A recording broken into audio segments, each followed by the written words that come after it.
The Olympics of 1936, they were set to take place in Berlin, in Nazi Germany, but for most nations to attend it, they thought it would be like a display of support to Hitler. They did not want to go. Imagine yourselves right here in Barcelona on the 19th of July, 1936. They organised it was a People's Olympiad to take place right here in Barca, never expecting 6,000 athletes from 22 different nations to show up and take part. No one ever got the chance to compete though, because 2 days earlier, on the 17th of July, Hitler, Mussolini and Franco all joined forces. Okay? Now Mussolini, well, he bombed Barcelona back to the Stone Age from 1936 all the way through to 1914.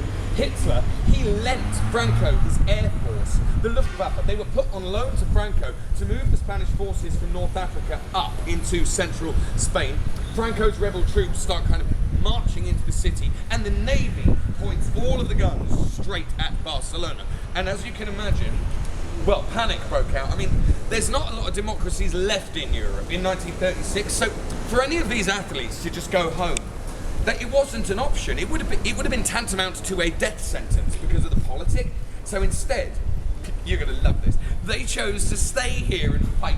But that's exactly what they did. Imagine 6,000 athletes teamed up with the factory workers and the metal workers. They blockaded the Rambla with like scrap metal, and they got these enormous iron paper rolls out of the warehouses and just rolled them through the city like a mobile bulletproof barrier, trying to force all the troops back.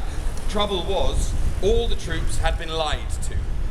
The generals behind this coup, they told everyone they were here to put down an uprising. And caught in the middle of this, you've got the police, you have the civil guard, like lots of horribly confused people with guns, because no one knew which side they were meant to be fighting. Everyone thought they were here to protect the place. So it's a mess from top to bottom. It was absolute anarchy. Although, and weirdly enough, anarchy is kind of the thing that saved Barcelona. On that day, the anarchists were led by a guy called Durruti. You'd love this guy. He's so cool. He's like Brad Pitt from Inglourious Bastards, that kind of thing. It's sort of what they were. Like, lots of bombs, no rules, very angry. They single-handedly took down every army stronghold. And when the last one of them fell, the uprising in Barcelona was defeated. But the fight is still going on in Madrid, okay? 3 days go by, if you can imagine this. 3 days. Suddenly half of the country is in the hands of the nationalists and the other half is in the hands of the Republicans. So these massacres and reprisals break out on both sides. It's kind of how the Spanish Civil War reaches this critical mass just as the Second World War kicked into overdrive.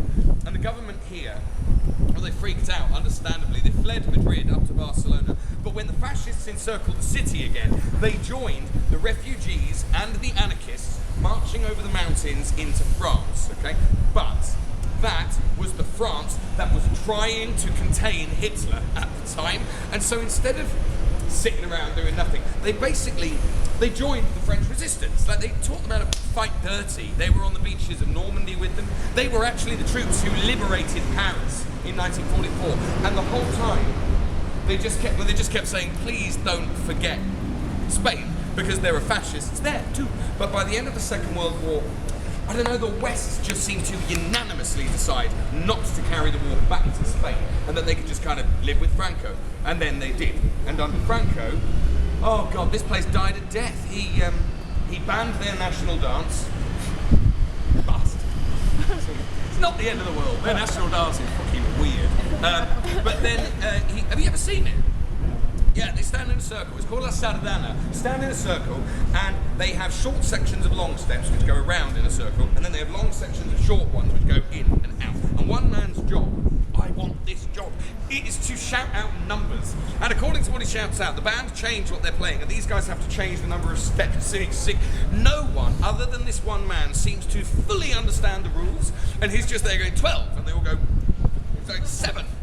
No logic at all. And Franco banned it. He said it was like a symbol of Catalan pride and unity. I think he tried to learn it, basically. He just went, no, this doesn't make any sense. Get rid of it. But then he banned their language, which is nearly as weird, bless him. And then he just turned his back on the place. So for 50 years, all of this just stagnated. Like, it stood stock still. Half a century of no investment, no trade of any kind. The place, it rotted from the inside out until finally, in 1975, Franco died. And when he did, for the first For the only time in their whole history, they didn't go and make the same mistake again. They didn't go and look at who to blame, hold a grudge, pick a fight they couldn't win. They finally kind of looked at their own future.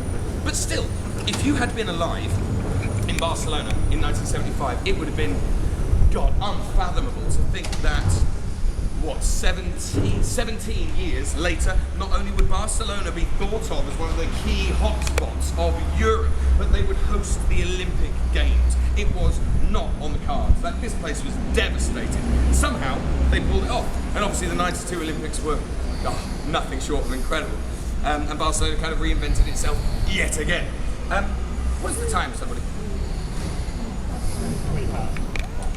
Cool. You guys walk really fast. Special surprises for people who walk fast. Are you bored of me yet? Yeah, when I'm not dragging beautiful people like yourselves around Barcelona, I'm actually a writer. I'm a writer and a composer. So I thought I'd finish off with a song. Your face is showing. Yeah! Some people going, go on, monkey, dance. And everybody else going, don't sing to me in public. I find it always splits the group. No, I get much better reviews if I don't sing. I've written you a poem to finish you all off in style. And you missed the history, so here it comes. I hope you like it. Fucking remember it. Okay, we started back before all written history began, in an age of monsters, myths, and Hercules at odds with mortal man. Then to the Iberians and written history, when Hannibal attacked them all in 200 BC. From elephants to Carthage, to ancient Roman rule, and then barbaric Gothic clans. You must admit that bit was cool. And then Islam took on Charlemagne, but Charlemagne was best, and the king appointed Wilfrid with the very hairy chest.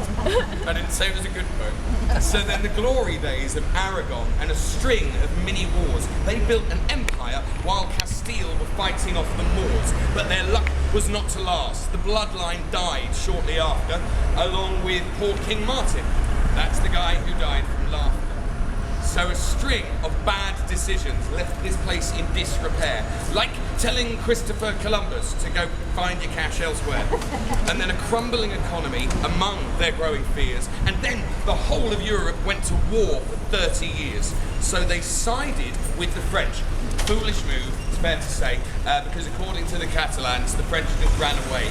And after 30 years of death, defeat, repression and suppression, there wasn't time to catch your breath before the War of Royal Succession. Now they should have backed the Bourbon King of France, but wouldn't budge, because you might say, understandably, they still held quite a grudge. So, surprise, surprise, they went and chose the wrong side yet again, and in 1714 they were abandoned by their friends. The English took Gibraltar, the Austrians went home. Catalonia did not falter, but it fought and fell alone.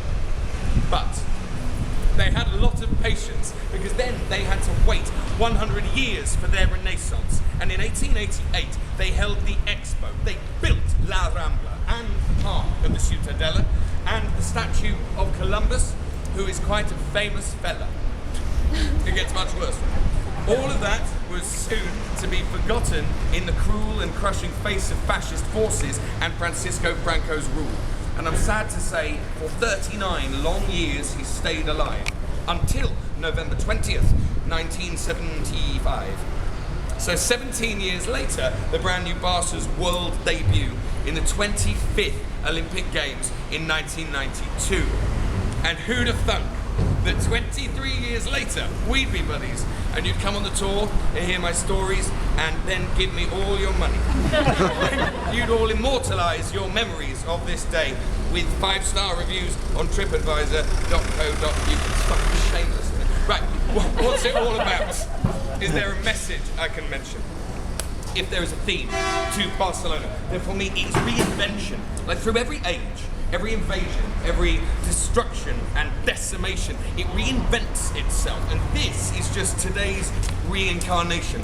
It is not simply a city. As you can see, it is so much more. I've been Leon, and you've been awesome, and I hope you liked the tour.